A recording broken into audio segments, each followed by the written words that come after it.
Assalamualaikum warahmatullahi wabarakatuh. Pada video kali ini saya akan membahas tentang regresi panel.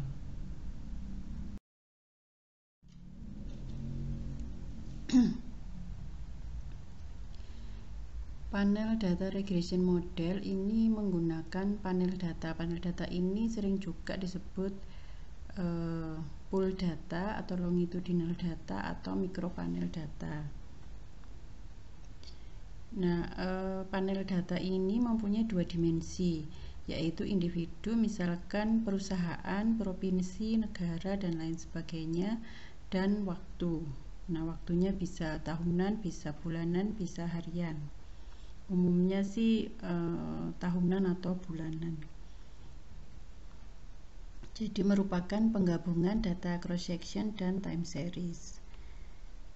Nah, setiap unit data cross-section, misalkan perusahaan, ini diulang dalam beberapa periode waktu. Jadi amatannya itu untuk setiap data cross-section itu diamati dalam beberapa periode waktu.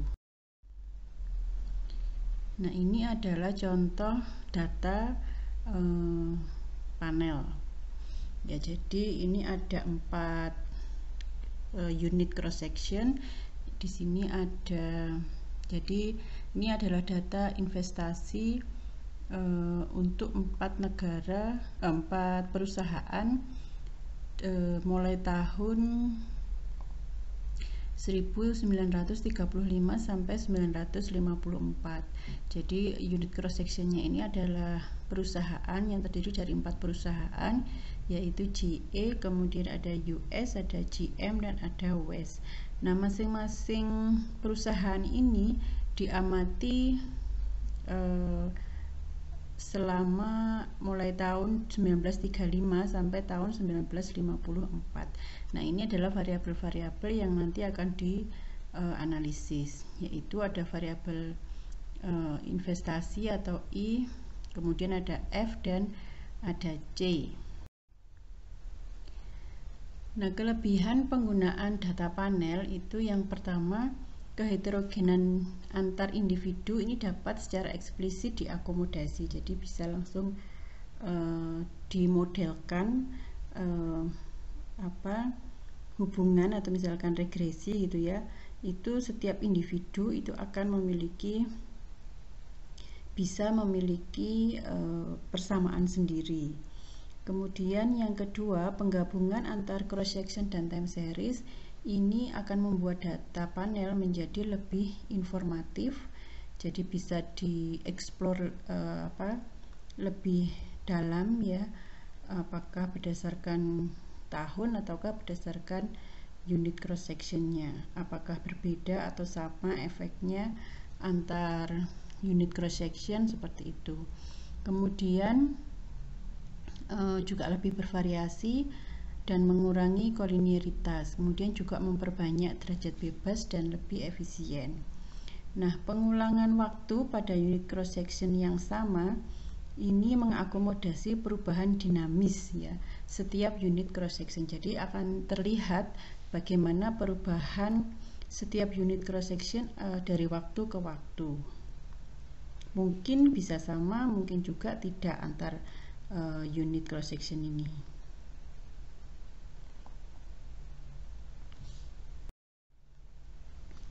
Nah, model linear data panel itu bisa dinyatakan sebagai berikut. YIT sama dengan AI ditambah beta XIT ditambah epsilon IT. I-nya itu menunjukkan unit cross section, T menunjukkan waktu.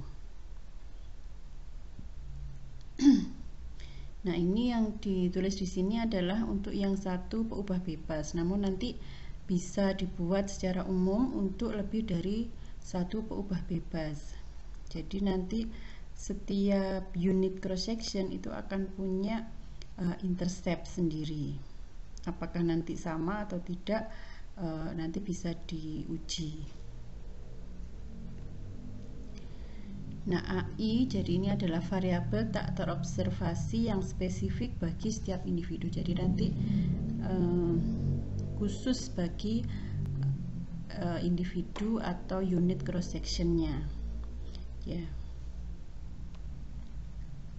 Nah, diasumsikan ini bernilai konstan sepanjang waktu untuk setiap individu. Jadi A-nya indeksnya hanya I karena untuk setiap T itu dianggap sama, diasumsikan sama nilai A-nya.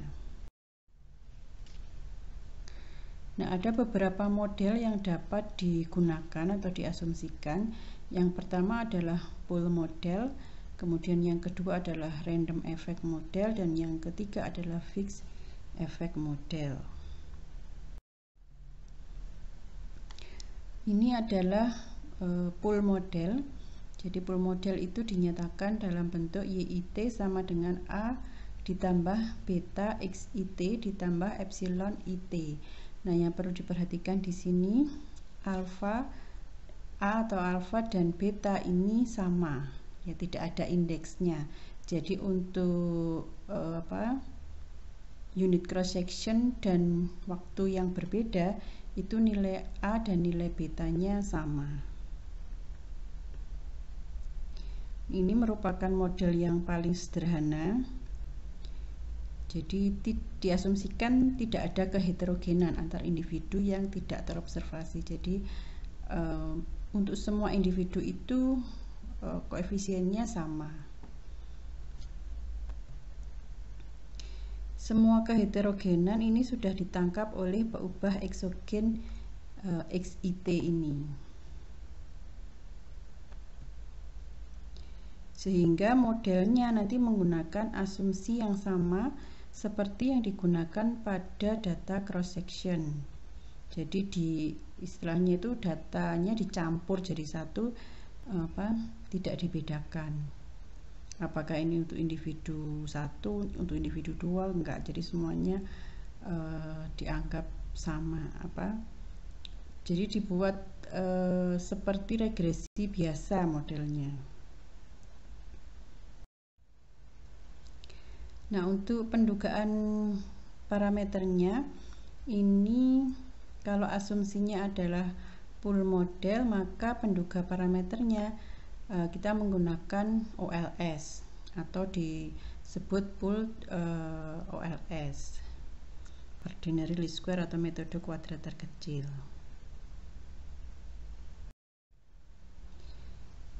Kemudian yang berikutnya adalah model fixed effect atau random effect. Modelnya seperti ini. YIT sama dengan alpha I ditambah dengan beta XIT ditambah epsilon IT. Nah, di sini asumsinya itu terdapat keheterogenan antar individu yang tidak terobservasi dan ini ditangkap di AI. Nah, AI tapi di sini tidak tergantung waktu. Untuk model fixed effect ini diasumsikan bahwa masih terdapat hubungan antara AI dan peubah eksogen. Nah, ini adalah model fixed effect. Sedangkan model random effect ini diasumsikan bahwa AI dan peubah eksogen ini saling bebas.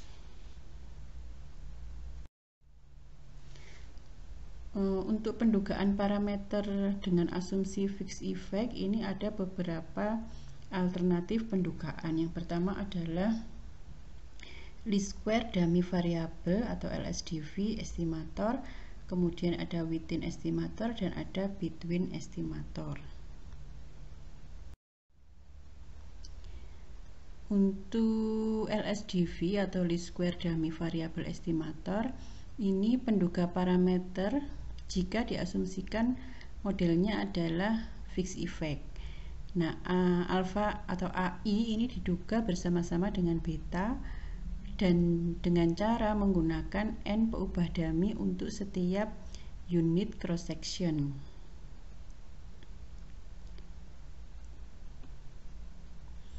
Jadi kalau misalkan ada n unit cross section, ya misalkan kalau yang contohnya tadi ada 4, berarti n-nya adalah 4 perusahaan, maka modelnya menjadi YIT sama dengan alfa 1 ditambah sigma alfa K DKI, K-nya mulai dari 2 sampai N. Nah, D ini adalah variabel dummy yang menunjukkan unit cross section. Jadi misalkan untuk unit cross section, nah digunakannya ini mulai K sama dengan 2, sehingga kalau tadi ada 4 unit cross section, maka dummy-nya ini mulai dummy kedua, ketiga, dan keempat.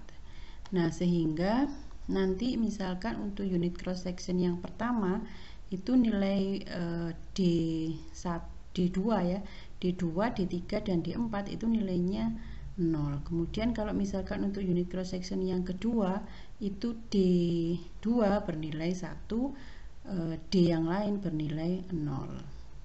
Jadi ini seperti regresi dummy biasa itu, dan dummy-nya ini untuk menunjukkan unit cross section.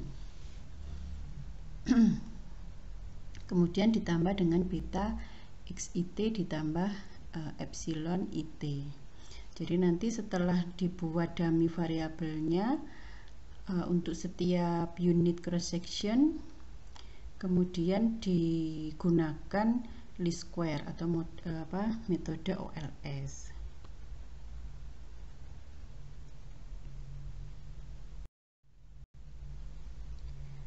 Kemudian kalau menggunakan Within estimator, ini dilakukan transformasi dulu terhadap data untuk menghilangkan efek heterogenitas yang tidak terobservasi. Jadi kalau model awalnya itu adalah YIT sama dengan AI ditambah beta XIT plus epsilon IT, maka langkah pertama kita hitung rata-rata dari seluruh waktu pengamatan bagi setiap unit cross section. Jadi kita rata-rata Y maupun X ya, Y maupun X rata-ratanya itu dari seluruh waktu pengamatan. Jadi misalkan kalau Y ini kita cari rata-ratanya itu,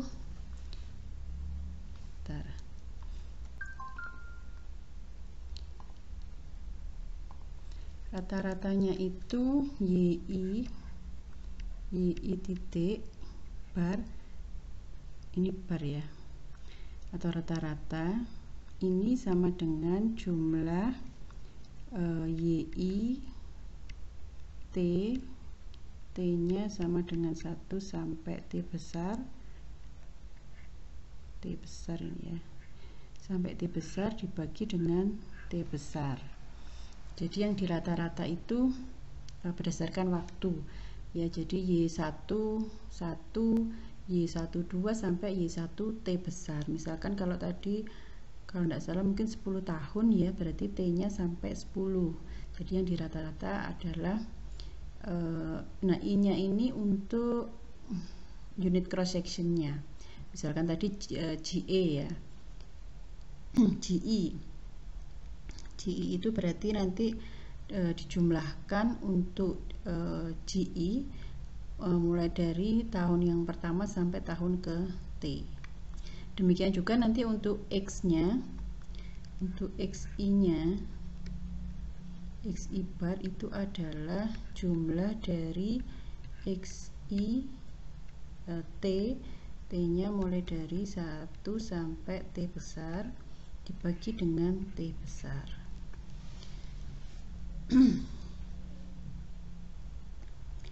Berikutnya dilakukan transformasi YIT itu dikurangi dengan YI titik bar, jadi yang rata-rata ini tadi ini dikurangkan dari YIT, jadi masing-masing YIT itu dikurangi dengan YI titik bar. Demikian juga yang X-nya, XIT itu juga dikurangi dengan XI bar. Demikian juga nanti epsilon IT nanti akan dikurangi dengan epsilon I titik bar. Nah, kemudian dari hasil transformasi itu dilakukan OLS, dilakukan pendugaan menggunakan metode OLS. Jadi ini adalah Y-nya, saya tulis Y bintang, kemudian ini adalah X bintang. Nah, kemudian dari Y bintang dan X bintang ini diduga parameternya yaitu beta dengan menggunakan OLS. Nah, Within estimator ini mengukur keragaman data hanya berdasarkan waktu jadinya, dan tidak memuat peubah yang tidak tergantung waktu atau time invariant. Sedangkan Between estimator ini hanya menunjukkan keragaman dari unit cross section. Digunakan rata-rata seluruh waktu pada setiap unit cross section.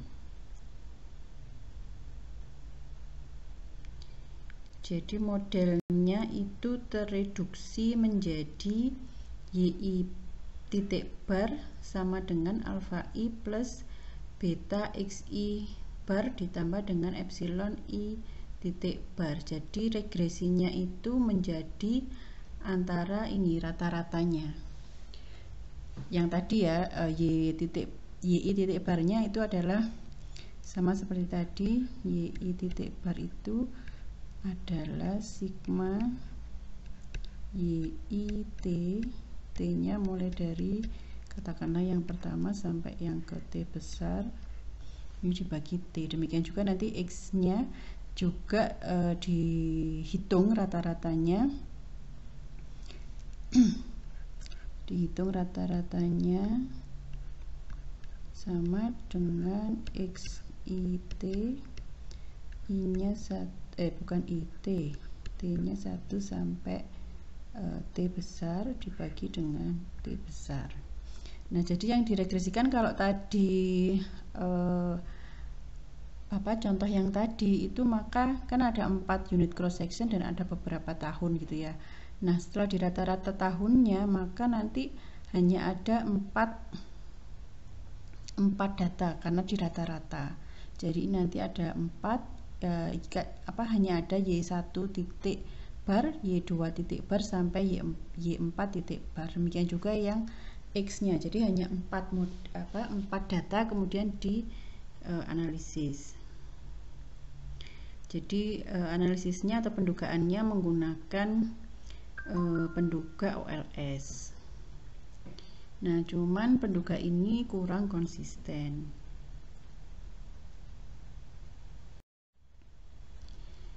Kemudian untuk penduga model dengan asumsi random effect, ini kalau kita menggunakan Between estimator ini tidak efisien.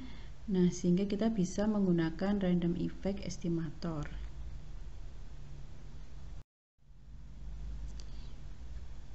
Random effect estimator ini penduganya mengasumsikan bahwa efek individu itu bersifat random bagi seluruh unit cross section.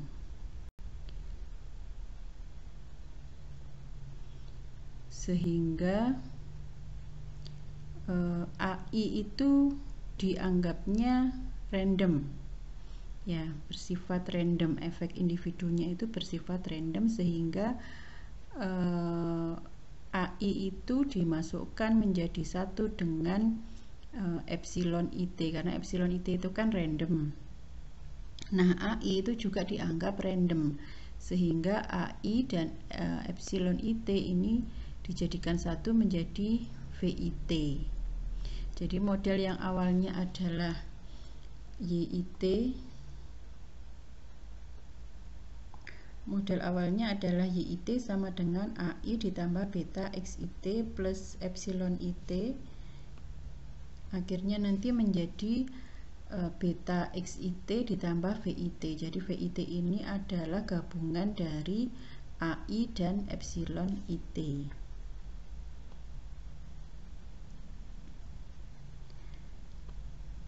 Nah, AI-nya itu menyebar normal dengan parameter 0 dan sigma A kuadrat, dan epsilon IT itu juga menyebar normal dengan parameter 0 dan sigma epsilon kuadrat. Nah, penduga RE atau random effect ini mengakomodasi struktur error ini tadi. Nah, penduga RE ini diperoleh berdasarkan metode pooled GLS. Jadi untuk random effect estimator atau penduga RE ini modelnya menjadi YIT dikurangi theta YI bar sama dengan beta XIT dikurangi theta XI bar ditambah VIT dikurangi dengan theta VI bar. Nah, theta duganya ini diperoleh dari 1 minus sigma epsilon duga dibagi dengan akar sigma E duga kuadrat ditambah T kali sigma A duga kuadrat, di mana sigma E duga kuadrat itu adalah MSE within estimator dan sigma A duga kuadrat itu adalah MSE dari between estimator. Nah, penduga RE ini mengukur keragaman berdasarkan waktu dan cross section. Penduga RE ini rata-rata terboboti antara penduga FE dan BE.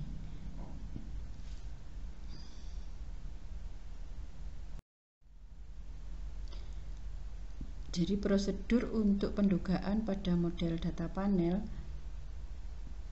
yang pertama kita duga model FE dan RE, fixed effect dan random effect. Kemudian kita lakukan uji Hausman. Uji Hausman ini untuk menguji apakah terdapat perbedaan nyata antara penduga model fixed effect dan penduga model random effect. Hipotesis nolnya itu tidak ada perbedaan, jadi kedua penduga itu sama.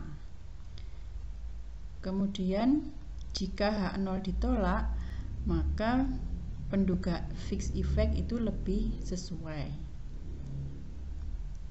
Jika H0 diterima, maka dilanjutkan dengan uji Bruce-Pagan. Dengan hipotesisnya adalah sigma A kuadrat sama dengan 0.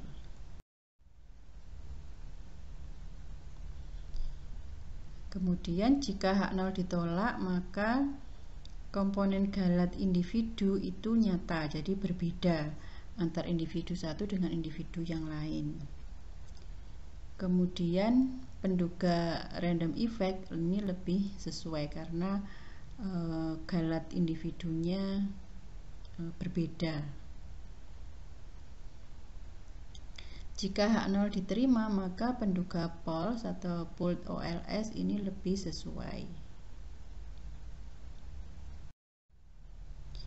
Nah, kemudian untuk menentukan asumsi fixed effect atau random effect, ini jika T atau waktu pengamatan cukup besar dan N jumlah unit cross section kecil, maka kemungkinan besar ini tidak banyak perbedaan antara penduga fixed effect dan random effect.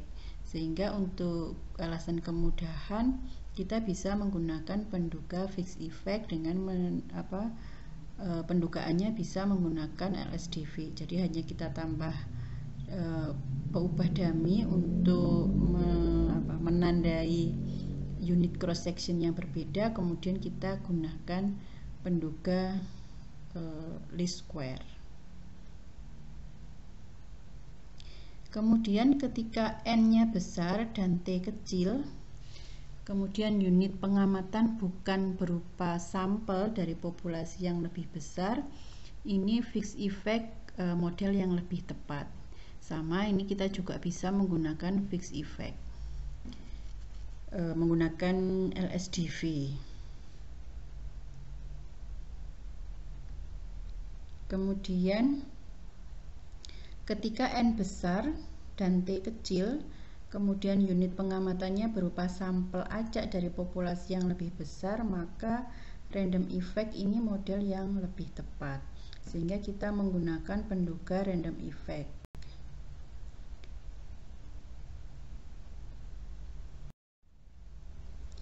Nah, jika komponen dari error berkorelasi dengan salah satu peubah eksogen, maka kita gunakan FE model atau fixed effect model, dan penduganya juga kita menggunakan penduga untuk fixed effect.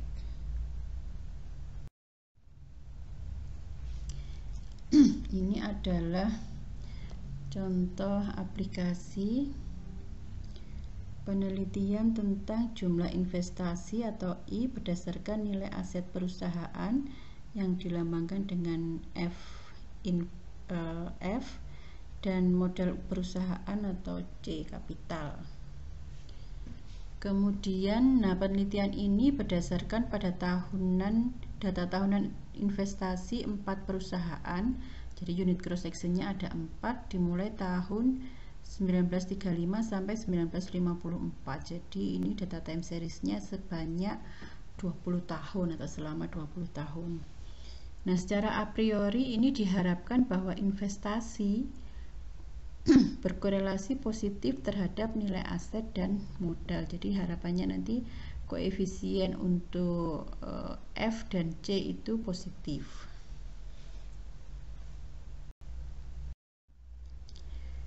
Oke, sekarang kita lihat asumsinya apakah random effect atau fixed effect. Nah, karena dilihat dari N-nya itu kecil, cuma 4, dan T-nya besar, yaitu 20. Nah, maka semestinya penduga random effect dan fixed effect ini tidak akan berbeda nyata.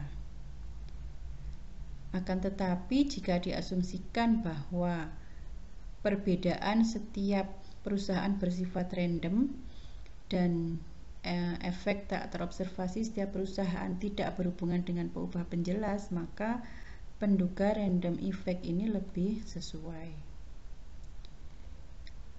Jika hanya 4 perusahaan tersebut yang mungkin ada, maka penduga fixed effect lebih sesuai. Tapi kalau 4 perusahaan tadi adalah sampel acak dari populasi perusahaan-perusahaan, maka model yang sesuai adalah random effect.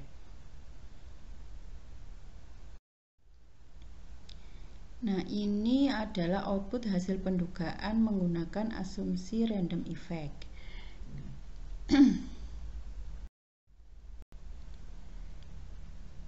Kemudian kita lanjutkan dengan prosedur lanjutan. Diketahui bahwa Within variance-nya adalah 5593,42, kemudian between variance-nya adalah 23981,7. Jadi yang ini adalah within variance itu adalah sigma epsilon duga kuadrat, kemudian untuk between variance itu adalah sigma A duga kuadrat. Nah, kemudian theta duga, ini theta yang digunakan theta used for quasi dimming itu 0,89201. Ini bisa diperoleh juga dari 1 dikurangi sigma E duga dibagi dengan akar sigma E duga kuadrat ditambah T kali sigma A duga kuadrat. Hasilnya sama, yaitu 0,89201. Kemudian kita lanjutkan dengan Hausman test.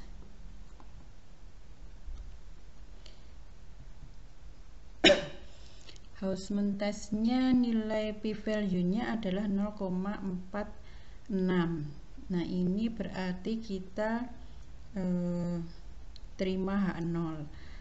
Selanjutnya dilakukan uji Bruce-Pagan. Ya, jadi karena p-value-nya lebih dari 0,05, ini kita terima H0, artinya tidak ada perbedaan antara penduga fixed effect dan random effect. Kemudian dilanjutkan dengan Bruce-Pagan test.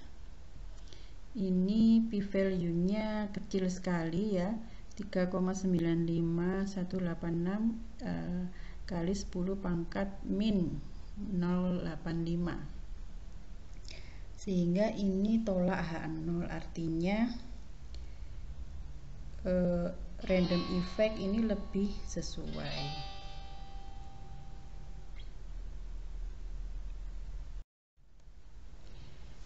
Demikian yang bisa saya sampaikan untuk materi regresi panel. Semoga bisa dipahami dan semoga bermanfaat. Terima kasih. Assalamualaikum warahmatullahi wabarakatuh.